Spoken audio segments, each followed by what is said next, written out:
Hello everyone and welcome to your YouTube channel English for All by Shekhar खरा। आज के video में हम एनालाइज करने वाले हैं एमपीएससी ग्रुप बी मेंस का पेपर वन, जिसमें 50 क्वेश्चंस इंग्लिश से रिलेटेड आते हैं। So we are going to see all the 50 questions not in one video. अगर एक ही वीडियो में 50 क्वेश्चंस कवर करूंगा तो वो वीडियो बहुत बड़ा हो जाएगा, तो हम दो या तीन पार्ट्स में इसको कवर करेंगे। तो without wasting any further time let's start with the video. तो जैसे कि आप अपने स्क्रीन पे देख रहे हो, पहला क्वेश्चन कह रहा है, question number 51, first question of English. Find out the meaning of the phrase underline. तो अंडरलाइन फ्रेज कौन सी है? Call on. ठीक है ना, अंडरलाइन फ्रेज कौन सी है? Call on. अब कॉल ऑन का मतलब क्या होता है? कॉल ऑन का मतलब होता है इनवाइट करना। दो मीनिंग होते हैं इसके, एक होता है इनवाइट करना और दूसरा होता है किसी को जाके मिलना। ठीक है ना, तो विजिट करना, किसी को विजिट करना। तो लेट्स सी कि यहाँ पर इस सेंटेंस में इसका मतलब क्या हो रहा है। Will you call on him today and tell him that he is to reach the office by 7 a.m. Tomorrow. तो will you call on him today and tell him that he is to reach the office by 7 a.m. Tomorrow, मतलब उसको जाके ये बोलना है कि 7 बजे तुमने ऑफिस पहुंचना है। तो यहाँ पर to shout is the wrong answer, to remember also is wrong. अब यहाँ पर टू पे विजिट या टू इनवाइट, अब ये दो क्वेश्चन मार्क वाले बन रहे हैं यहाँ पर। अब इनवाइट वाला होगा कि विजिट वाला होगा? तो यहां पर according to the context the correct answer will be option three, to pay a visit. मतलब उसको जाके मिलो, पे अ विजिट, वो उसके घर जाओ या जहां पर भी वो है वहां जाओ, उससे मिलो और उसको बताना कि सुबह 7 बजे आपने ऑफिस पहुंचना है। So question number 51, correct answer is three. 52nd, find out the correct meaning of the underlined idiom. Underlined idiom कौन सा है? Underlined idiom is at loggerheads. At loggerheads is the underlined idiom. अब at loggerheads, अब question statement को पढ़ता हूँ। It is unfortunate that India has mostly been at loggerheads with all her neighbors. Unfortunate that India has been at loggerheads. तो अगर कुछ good terms पे होगा तो वो अनफॉर्चुनेट यहाँ पर आता ही नहीं, तो ये गया। Invite has no contextual relevance over. Doing business only, अब बिजनेस ही कर रहा है तो अनफॉर्चुनेट का तो यहाँ पर समझ नहीं आ रहा क्यों दिया हुआ। The correct answer for this idiom is disagreeing or quarreling with.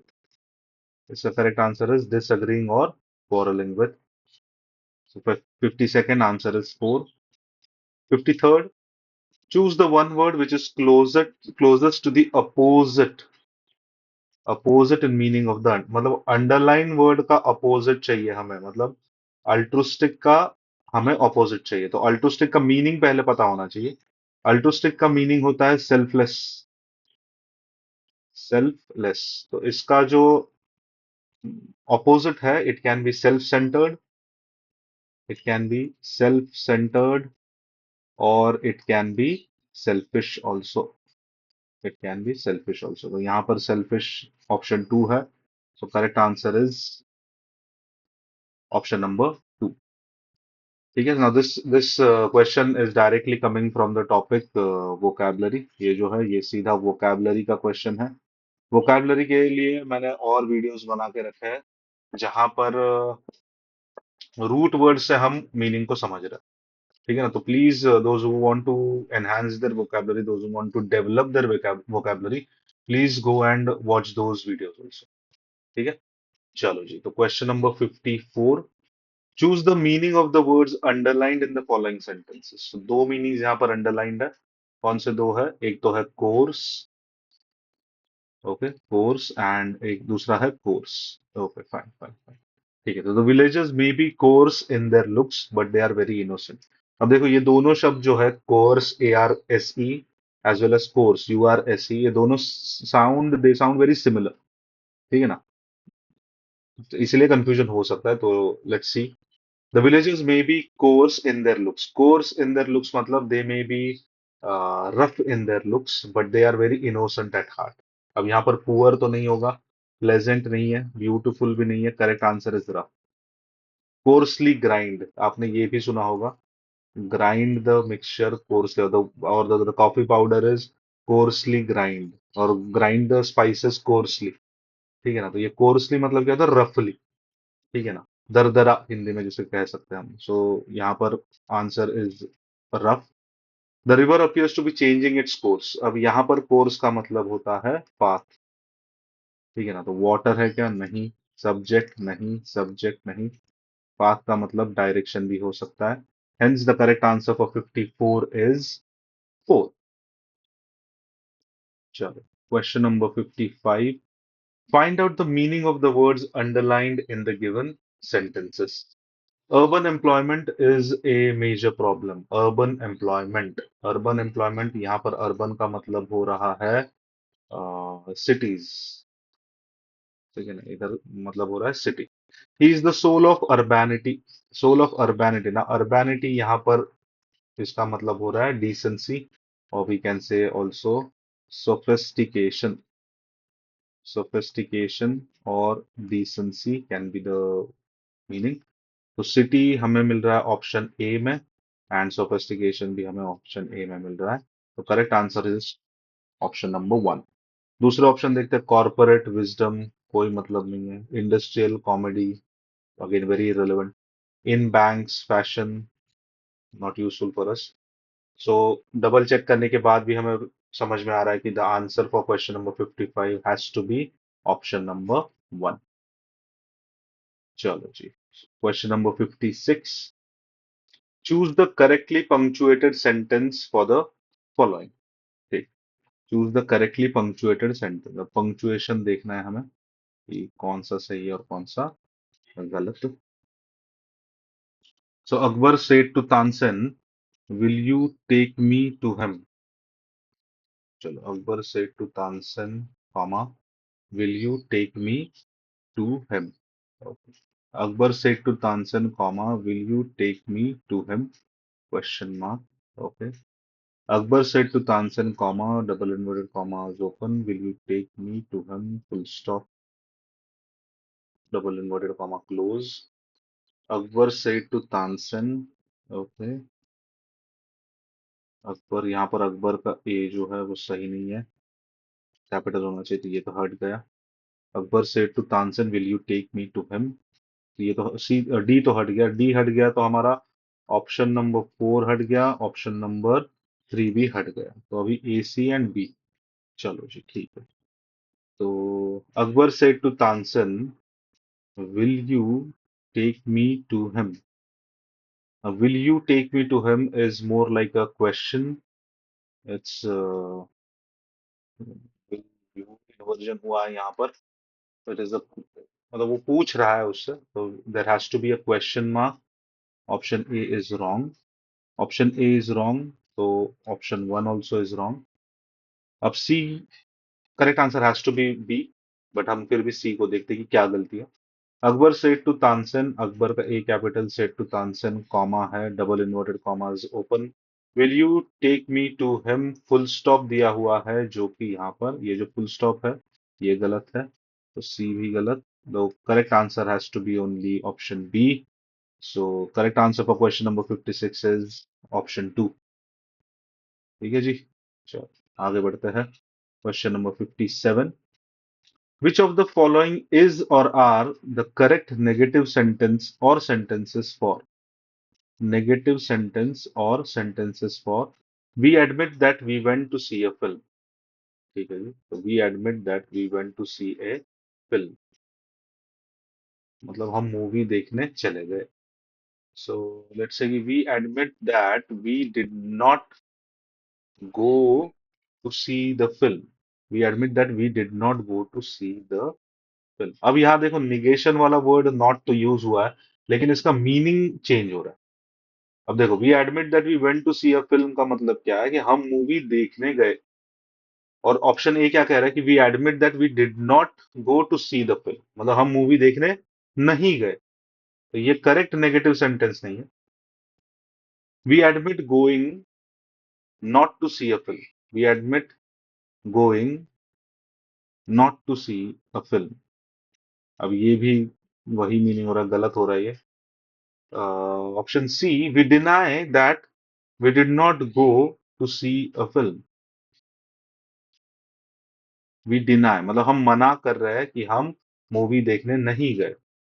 हम मना कर रहे हैं कि हम मूवी देखने नहीं गए, ये भी मीनिंग चेंज हो रहा है। फोर्थ वन देखते हैं, वी डू नॉट डिनाई, हम मना नहीं कर रहे हैं।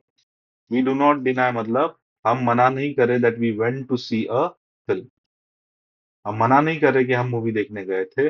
This is the correct negative sentence without changing the meaning of the original sentence or the original question sentence. So correct answer for this will be only D, that is option number 4. Question number 57, correct answer is option 4. Now question number 58, she gave the boy a book. Now change this sentence into a passive voice. She gave the boy a book. चलो जी, she gave the boy a book. So she क्या है? Subject है. She gave the boy what? A book. So a book is the object. So the sentence can start with a book was given to the boy by her, or we can say the boy was given a book by her. Okay ji. Hmm, चलो ठीक है, देखते हैं. The boy was given a book by her. हम्म, चलो ठीक है. The boy gave a book by her. The boy gave a book by her is wrong. A book was given to the boy by her. Okay, a book was given to her by the boy. अब ये तो meaning ही change हो रहा है. D is wrong. So do we have an option like A and C? Okay, A and C option है क्या? Yes, we do have. Oh, fine. Sorry. A and C option है, बिल्कुल है. The boy was given a book by her. Correct है. A book was given to the boy by her. Okay, it has been correctly changed. Active sentence का जो object है वो subject बन रहा है, और एक्टिव सेंटेंस का जो सब्जेक्ट है वो ऑब्जेक्ट बन रहा है in both statements A and C. Hence second option is correct. ठीक है. अगर आपको एक्टिव पैसिव वॉइस पे डिटेल वीडियो चाहिए तो मुझे कमेंट बॉक्स में वैसे मेंशन करना. I will come up with a different और separate series on active and passive voice. चलो जी, तो let's move on to the next one. Which of the following is the correct noun form of the word destroy? चलो, तो destroy का हमें क्या चाहिए? हमें डिस्ट्रॉय का चाहिए correct noun form. We want the correct noun form of the word destroy. Destructive is what? Destructive is an adjective. For example, let's say he is a very destructive player. Is a very destructive player. तो player क्या है? Player noun है. ये noun को ये modify कर रहा है, तो destructive becomes adjective. तो ये क्या है? This is an adjective. Okay, destruction. देखो आई ओ एन में एंड हो रहा है, तो आई ओ एन में एंड होने वाले जनरली क्या होता है? जनरली नाउन होता है. This is a noun. The destruction caused by the world war. तो डिस्ट्रक्शन क्या है? वो नाउन है. Destruct. Destruct is a verb. It is a verb. Destruct, the opposition. Destructing again ING में आ रहा है, तो it is again a verb form. ये वर्ब का ही फॉर्म है. So first, destructive is adjective. Destruct and destructing are what we can say verb forms. The only option that is correct over here is option number second. So destruction is the noun form of the word destroy. ठीक है जी. चलो. Question number 60. Find out one word for the underlined words. अच्छा, तो this is one word substitution. This is one word substitution. Okay. One word substitution से आ रहा है ये. ठीक है. Okay, one who is a good judge of an art.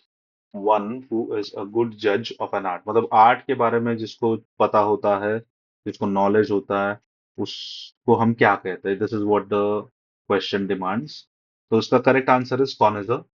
कॉनिजर का मतलब होता है ऐसा इंसान, ऐसा व्यक्ति जो कि आर्ट, फूड के बारे, आर्ट हो, फूड हो, या कोई भी अदर चीजें हो, जिसमें उसको बहुत ज्यादा नॉलेज है, उस इंसान को हम कॉनिजर कहते हैं। ठीक है। हिपोक्रिट, हिपोक्रिट मतलब कहना एक करना दूसरा। ठीक है ना। A person who says one thing and does the other can be called as hypocrite. और we can say one who pretends. ठीक है ना, one who pretends. Pioneer is one of the first, one of the first. ठीक है ना। Cartographer का मतलब होता है वन हु डेवलप्स और one who creates, not creates, one who draws, one who draws maps, maps जो बनाते हैं उनको हम कहते हैं कार्टोग्राफर। कॉनिजर मतलब a person who has lot of knowledge about, knowledge, lot of knowledge. अब मैं पूरा नहीं लिख रहा हूँ, जस्ट समझ लेना।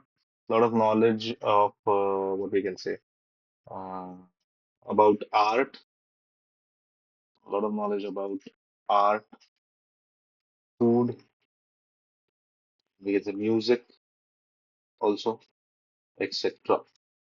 ठीक है?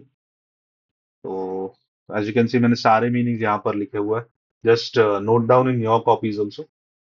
Correct answer for question number 60 is Fanism. Okay. It's question number 61. The word run can have multiple meanings. Yes, okay. अब वर्ड रन जो है इसके अलग अलग मीनिंग्स हो सकते हैं। ठीक है। In which of the following context does run represent the action of movement on foot. अब हमें यहाँ पर चाहिए action of movement on foot, मतलब जो चल रहा है वैसा वाला कौन से सेंटेंस में है। So I need to go for a run to stay fit. I need to go for a run मतलब मुझे भागने जाना चाहिए to stay fit. So it is an action which is जब which is happening on foot. ठीक है ना। तो option one is the answer. The water began to run out of the faucet. Faucet is नल। ठीक है ना। तो run out मतलब नल से पानी बहने लग गया, तो यहाँ पर फुट का कुछ नहीं हो रहा है, तो this is wrong. She runs a successful business. She runs a successful business मतलब वो चलाती है एक बिजनेस को सक्सेसफुली। ठीक है ना। तो यहाँ पर भी कोई भागने दौड़ने या पैरों का इस्तेमाल नहीं हो रहा है यहाँ पर भी, तो third is wrong. He has a long run ahead of him in the marathon. He has a long run मतलब बहुत, यहाँ पर लॉन्ग रन मतलब यहाँ पर वो पैदल चलने वाला या फुट का इस्तेमाल नहीं हो रहा है। He has a long run ahead मतलब इसको बहुत अभी डिस्टेंस कवर करना है, तो यहाँ पर भी run is not the correct answer. 61 correct answer has to be option one. I need to go for a run to stay fit. चलो, आई होप आपको समझ में आया होगा ये। Let's move on to the word. Oh, sorry, let's move on to the next question. Question number 62. Which word represents the phrase excessively talkative? Okay, excessively talkative.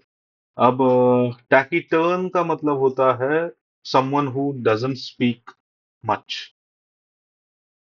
ठीक है, जो कम बोलता है। टैकिटर्न का मतलब होता है जो कम बोलता है, तो एक्सेसिवली टॉकेटिव मतलब वो ऐसा इंसान जो जो बहुत ज्यादा बात करता है।